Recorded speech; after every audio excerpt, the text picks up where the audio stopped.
tonta. Bueno, pasta, ¿no? Pasta hervida, una pechuguita de pollo a la plancha y esto. Sí, ¿no? sí. Aquí... Si me lo tengo que hacer, sí, pero no me gusta la cocina. Con un salmón, con patata así cortada, tal, al horno y eso está bien.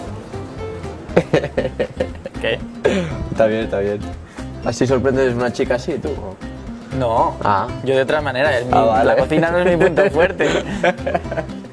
Para mí hay dos épocas. Hay la época de invierno, me gusta más, no sé, estar en casa, la familia y esto.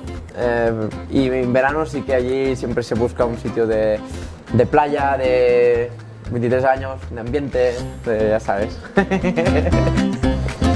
Para arriba. Más para arriba. Para arriba. Sí. Venga, para arriba. También. Yo... Sí, sí, sí. Yo luego por la tarde, ¿qué? Rata, rata, rata, rata. Es que no los he probado. ¿Cómo que no? Te juro.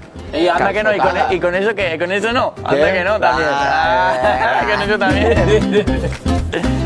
Ese, Sí. a mí sí.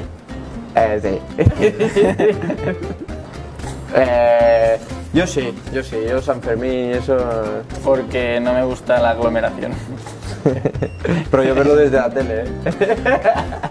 O si no, gorra negra y gafas de sol, pero es que ya me entiendes, ¿no?